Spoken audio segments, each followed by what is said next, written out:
네, 매주 월요일 이제 멘토 컨설팅 받아보고요. 오늘의 전략 그리고 또 주간 전략도 함께 귀 기울여 보는 시간이 되겠습니다. 멘토 컨설팅 벅셔리치의 강동진 대표와 함께 먼저 해보도록 하죠. 안녕하십니까? 안녕하십니까? 네, 이제 어닝 시즌이 도래를 했고요. 실적에 따라서 주가가 움직이는 것은 당연한 귀결인데 글로벌 증시 일단 흐름부터 먼저 보고 우리 시장 얘기 또 해볼까요? 예. 지난 일주일 동안도 세계 증시가 조정권에 있었다. 그렇게 느꼈을 것입니다. 특히 우리나라를 비롯해가지고, 일부 국가의 주가가 연초 이후에 부진을 면치 못하고 있는 상황인데요.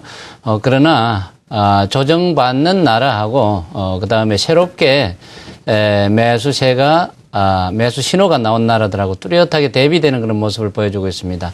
함께 살펴보도록 하겠습니다.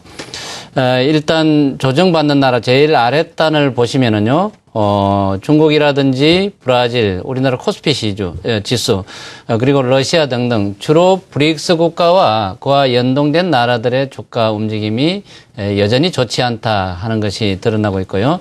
그럼 제일 위에 그리스, 스페인, 이탈리아, 이들 나라 예전에 피그스 국가라 그래가지고 대단히 힘들었던 나라들인데요. 이들 나라 주가가 최근에 대단히 좋습니다. 2년 반 최고치를 지금 이어가고 있는 그런 상태가 되겠고요. 그 안에 우리나라 코스닥 지수하고 베트남 지수, 이 지수는 거의 510포인트대로 거의 비슷하게 가고 있는데요. 이들 지수가 조금 특이한 시장이니까 피그스 국가들과 함께 연초에 비교적 좋은 움직임을 보여주고 있는 것이 특징입니다. 그 가운데 있는 나라들이 유로존과 미국인데요. 유로존은 미리 조정을 보인 그런 나라들인데 거의 조정 후반부에 이런 그런 상황이 되겠습니다. 조정이 임박한 상황이 되겠습니다. 미국의 경우는 조정 신호가 들어간 상태고 아무래도 이번 주하고 다음 주 정도까지는 이 조정이 이어질 것 같다. 그러니까 조정 초반부에 이르렀다. 그렇게 정리를 해드리겠습니다. 네. 중국 증시가 요즘 매우 조용합니다. 네. 좀 움직여 주기를 바라는 마음은 있는데 그 내부적으로 뭔가 이렇게 움직임들이 있으니까 그런데 중국 시장은 요즘 어떤 모습인가요? 예, 중국은 뭐 얘기들이 많이 있습니다. 중국 경제가 과연 잠재 성장률 수치 정도를 만족시킬 수 있을 것인지 7.5% 기준이 되겠죠.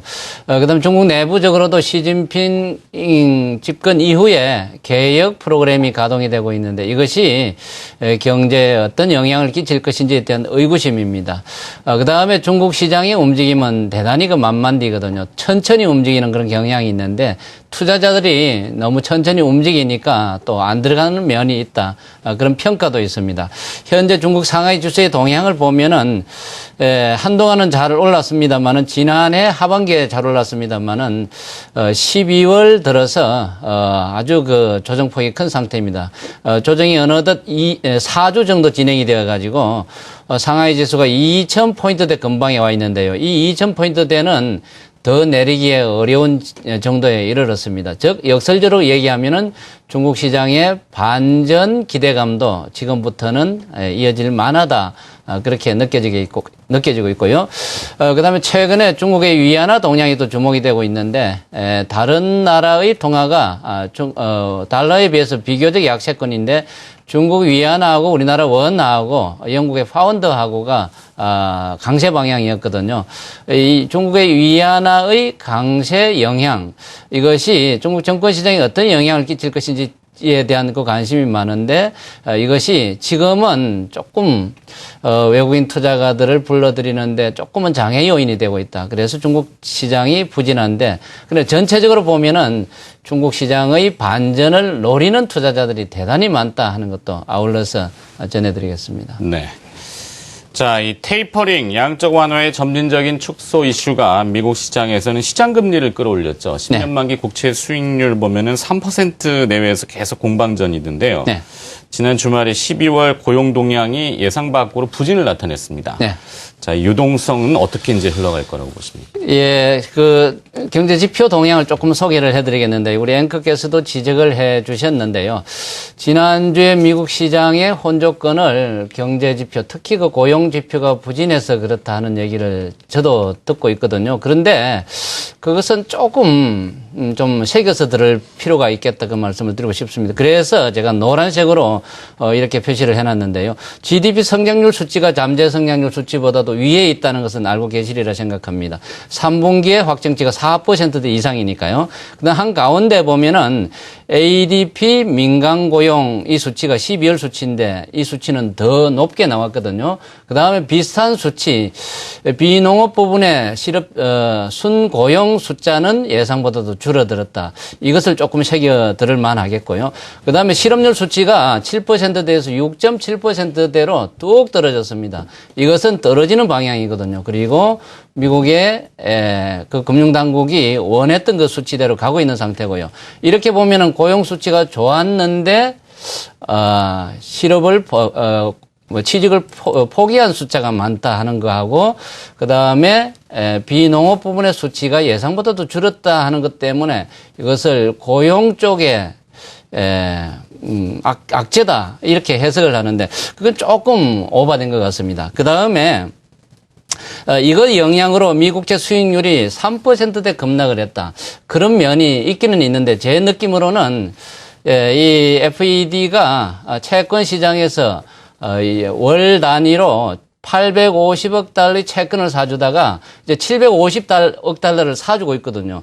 제 느낌으로는 이 FED가 채권을 매입한 기간이 어제였지 않느냐 할 정도로 조금은 그 규모가 변화의 폭이 컸다. 그렇게 여러분들이 느끼시는 게 좋을 것 같고요. 지금은 이제 3%대에서 계속 저항을 받고 있는데 통화 당국도 이 채권 수익률이 급속하게 오르는 것에 대해서 브레이크를 밟는 그런 과정이 필요한 거거든요. 지금 그 과정으로 여러분들이 이해하시는 게 좋겠습니다. 가는 행선지는 조금 있다가 윗방향으로 간다. 그렇게 이해하시면 오히려 나을 것 같습니다. 네. 최근에 이 미국의 경제 지표들이 지난해 연말 그러니까 중순경부터인가 지난해 중부터 계속 좋아지고 있죠. 네, 스테이퍼링이라는 걸 실행을 했는데 네. 자 경제 지표는 좀 좋아졌다가 좀 스테이블하게 이렇게 좀 평탄해지는 그렇지만 이제 기업 실적이 또 문제일 겁니다. 예. 이번 주에는 대형 은행들의 기업 실적이 본격적으로 나올 텐데요. 이 기업 실적과 미국 뉴욕 증시 전망을 하신다면요. 예, 이제는, 우리 앵커께서 지적해 주신 대로 정책 이슈도 이제 물러가고요. 그 다음에 연말 연초의 그 이슈도 지금 지나가는 상태고 쇼핑 시즌이라든지 이런 얘기들요. 그 다음에 매월 첫째 주에 있는 경제지표 발표도 거의 일단락이 되었습니다. 이제 남은 것이 기업 실적이거든요. 기업 실적 시즌의 특징이 지수는 별로 움직이지 못하더라 그래도 종목별로 명암이 뚜렷하게 갈리는 그런 경향이 있습니다.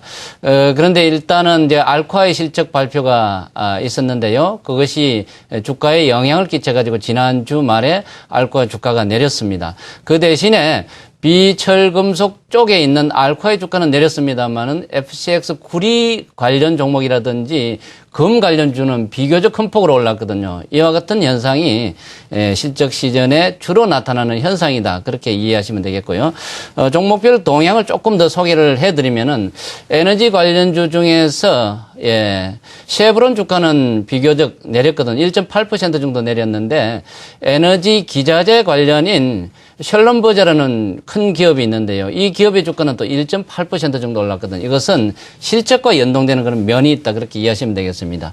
그 다음에 기술주의 면면을 보더라 그래도 마이크로소프트는 단기 조정 이후에 1.5% 정도의 반등이 있었는데 애플 등등의 주가는 내린 면이 있었습니다. 즉, 반 정도는 올랐고 반 정도는 내렸습니다. 이것은 가격 메리트나 낙폭에 대한 그 메리트를 느끼는 종목은 오르고 그 실적이 조금 부진한 종목은 내렸다. 그렇게 이해하시면 되겠고요. 그 다음에 그 위의 종목, 자동차 업종에서는 포드가 1.4% 정도 올랐고요. 그 다음에 주택 관련 주 중에서 톨브라더스, 로 같은 종목이 또 2% 정도 올랐습니다. 그 다음에 바이오주들은 또 비교적 또 오른 면이 그럼 많았고요. 그래서 미국의 이 종목들 그리고 지수를 본다 그러면 지수는 전반적으로 정체권, 조정권입니다만은 종목별로는 한 반 정도 오르고 반 정도 내리는 과정, 순환 매가 종목별로 이루어지고 있다. 그렇게 정리를 해드리겠습니다. 네. 자, 이번에 우리 시장을 또 들여다봅니다. 지난주 금요일 시장 보면은 오전 한 10시경부터 무르르륵 떨어졌더군요. 한 예. 20포인트가 넘게 시장 플러스에서 마이너스로 뒤집어 보이던데요. 예. 역시 수급으로 보면 외국인 투자자들의 파생, 예. 좀 뒤흔드는 모습이었고, 재료는 뭐 별다른 게 없었던 것 같아요. 예. 자, 어떻게 보십니까? 이번 주에도 또 변동성이라고 하는 것이 들쑥날쑥거릴지, 이런 상황에서 틈새 시장을 좀 선택한다면 어떤 모습을 또 그려볼 수 있을까요? 예, 뭐 좋게 표현을 해 주셨는데요. 우리 시장의 이 파생 시장의 규모 그리고 힘이 강하다 하는 것을 여러분들 느낄 수 있을 것입니다. 이 파생 시장이 꼭 뭐 시장에 부정적인 그런 기능만 하는 게 아니고요. 뭐 그 순 기능을 하는 엄연히 한편의 그 세력이 되겠죠. 근데 최근의 동향 보면은 제가 조금 좋은 비유인지는 모르겠습니다만은 사람이 약하면은 허약 체질이면은 바이러스가 이 사람한테 온다. 그런 걸 여러분 연상을 하시면 되겠는데 우리 시장의 이 주식과 관련된 힘이 너무 나약하다 보니까 파생 쪽에서의 세력이 대단히 강하다 하는 것을 인지를 할 수밖에 없을 것입니다. 일단 외국인 쪽에서의 그 수급 동향을 여러분 한번 점검해 보겠는데요. 지난주 목요일, 금요일 날 만 계약 이상의 대량의 선물 매도가 있었고요. 이것은 뭐 연초의 현상이라고 이렇게 얘기할 수 있겠고, 옵션 정산일 이후에도 계속 2천 계약, 3천 계약의 순매도 포지션이 계속 들어오고 있는 상태거든요. 이유는 우리 시장에 약점이 많기 때문에 그렇습니다. 파생시장 쪽에서의 기동이 먹을 게 많으니까 이렇게 들어오는 거거든요. 이 정도의 규모니까 여러분 오른편에 한번 보시기 바랍니다.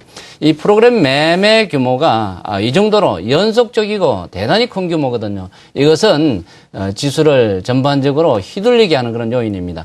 삼성전자의 실적이 부진하기 때문에 삼성전자를 판다. 이런 요인도 있습니다만은 파생시장 쪽에서 우리 시장의 하방의 힘이 삼성전자의 프로그램 매물을 쏟아내게 한다. 이런 양방향이 다 있다는 것입니다.